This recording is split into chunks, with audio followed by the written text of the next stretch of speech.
नमस्ते दोस्तों, मैं अलकास पीओवी के साथ आपके साथ फिर से जुड़ रही हूँ। दोस्तों, मुझे करीब करीब 1 साल हो गया है अपने वीडियोस बनाते हुए और मुझे बड़ी खुशी है कि आप सब इतने प्यार से मुझे इनकरेज करते हैं। फिर भी मैं आपसे अनुरोध करती हूँ कि आप मेरे चैनल को सब्सक्राइब कीजिएगा और मेरे वीडियोस को शेयर कीजिएगा और लाइक भी कीजिएगा। आज हम लोग बात करते हैं वाइब्रेशंस के बारे में, भावना के बारे में। एक दूसरे के बीच जो हम जुड़ते हैं उसमें मिठास होती है कि कड़वाहट, इसको जानने के बारे में। ऐसा ही दोस्तों, पहले बहुत साल पहले बिल्कुल खुला खुला रिश्ता होता था। दोस्त दोस्त होता था, दुश्मन दुश्मन होता था। राजा को और पैसे वाले लोगों को पता रहता था कौन उनका अपना दोस्त है और कौन उनका दुश्मन। छोटे छोटे शहरों में परिवार होते थे जिनमें दोस्ती भी होती थी और दुश्मनी भी होती थी। एक ही ख़ानदान के बीच में भी ऐसे लोग होते थे जिनमें से कुछ लोग बहुत नज़दीक के होते थे, प्यार भरे होते थे, और कुछ लोग रूठे रहते थे या कहना चाहिए तो दुश्मनी निभाते थे।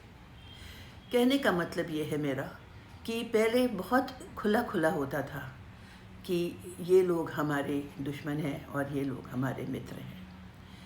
आज के ज़माने में बहुत कम जगह ऐसा है जहाँ खुला खुला रिश्ता होता है। ऐसे में हम सब मिक्स हो गए हैं, मिल गए हैं। हमारे चाहने वाले, हमें ना चाहने वाले, हमारा भला चाहने वाले, हमारा बुरा चाहने वाले, सब हमारे आसपास हैं। पर हम लोग ऐसे नादान हो जाते हैं कि हम उन रिश्तों को ढूंढने की, पहचानने की कोशिश ही नहीं करते। आपसे मैं आज गुजारिश करती हूँ कि देखिए कौन आपके वेल विशर्स हैं, कौन आपको दिल से चाहते हैं और कौन ऐसे लोग हैं जो आपके पास तो हैं लेकिन आपको पसंद नहीं करते। ये जानना बहुत ज़रूरी होता है दोस्तों, क्योंकि आज के ज़माने में जिधर देखो धोखा हो रहा है, जिसको देखो लोग लूट रहे हैं।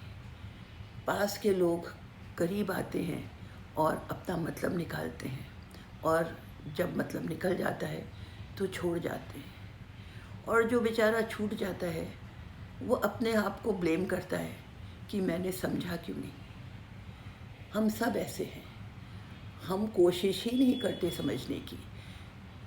आज मैं आपसे ये कह रही हूँ, प्लीज़, हर 2 लोगों के बीच में एक केमिस्ट्री होती है।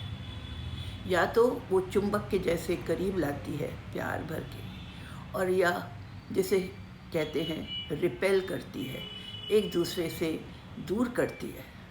लेकिन हम लोग दिखावे में कुछ नहीं करते। आज मैं आपसे कह रही हूँ, इस केमिस्ट्री को पहचानिए। कोशिश कीजिए कि जब सामने कोई है तो वो आपके लिए, आपके प्रति कैसी भावना रखता है। मैं एक छोटी सी कहानी सुना करके इस बात को पूरा करती हूँ। एक राजा था, बहुत भला आदमी था, अच्छा राजा था। एक बार उसके दरबार में एक व्यापारी आया। बहुत से लोग बैठे थे। राजा ने सबको देखा और उस व्यापारी को देख के उसके मन में बड़ा अनबना सा भाव हुआ। उसको लगा ये मुझे कुछ अच्छा नहीं लग रहा इसको देख के। जब शाम हो गई और सब लोग जाने लगे तो राजा ने अपने मंत्री से कहा, देखो मंत्री, ये व्यापारी जो बैठा है इसको देख के मेरे मन में अजीब से भाव हो रहे हैं। मैं समझ नहीं पा रहा, मैं तो इसको जानता भी नहीं हूँ, तो तुम पता लगाओ कि मुझे ऐसा क्यों महसूस हो रहा है। मंत्री ने कहा, ज़रूर मैं पता लगाऊंगा। जब सभा पूरी हो गई, सब लोग चले गए, तो मंत्री ढूंढता हुआ उस व्यापारी के पास पहुँचा और उसने उससे पूछा, भाई तुम कौन हो, क्या करते हो, कैसे रहते हो। तो व्यापारी ने कहा, मैं तो साधारण सा व्यापारी हूँ, मैं तो चंदन की लकड़ी का व्यापार करता हूँ, पर आजकल कोई ख़रीदता ही नहीं है। मेरा तो व्यापार बिल्कुल ठप हो गया है। चंदन की लकड़ी महंगी है, जब मैं कहीं जाता हूँ तो लोग लेते नहीं हैं। तो मैं तो इंतज़ार कर रहा हूँ कि कभी ये राजा मरे। जब राजा मरेगा तो मेरी सारी चंदन की लकड़ी बिक जाएगी। ये सुन कर के मंत्री ने कहा, अच्छा ये बात है। इस आदमी के मन में ये विचार हैं राजा के प्रति। थोड़ी देर बाद मंत्री ने उस व्यापारी से कहा, देखो मुझे तो पता नहीं था कि तुम इतनी अच्छी लकड़ी बेचते हो, तो हमारे यहाँ महल में राजा का भोजन जो बनता है वो अलग से बनता है, तो मैं चाहता हूँ कि तुम 1 मन लकड़ी हर दिन राजा के महल में पहुँचा दो, तो राजा का भोजन उस पर ही बनेगा। वो व्यापारी तो सुन के खुश हो गया।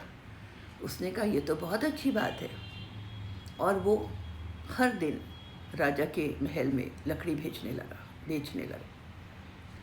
और जब वो ये कर रहा था तो उसके मन में भावना आई, हे भगवान, राजा की उम्र तो बहुत लंबी हो, तभी मेरा ये व्यापार चलता रहेगा। कुछ दिनों के बाद फिर सभा हुई और वो व्यापारी भी आके वहाँ बैठा। राजा था, राजा ने देखा, उस व्यापारी को देखा और बाद में मंत्री को बुला के बोला, मंत्री ये क्या हो गया? आज तो मुझे वो व्यापारी बहुत पसंद आ रहा था, आज तो मुझे देख के बड़ी खुशी हुई कि वो व्यापारी मेरी सभा में था। तो मंत्री ने कहा, मैं आज आपको उस बात का जवाब देता हूँ जो आपने मुझसे उस दिन पूछी थी।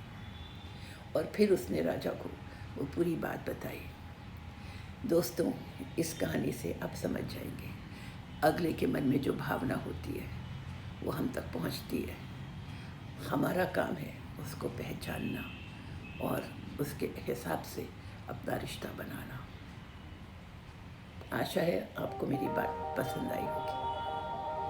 नमस्ते।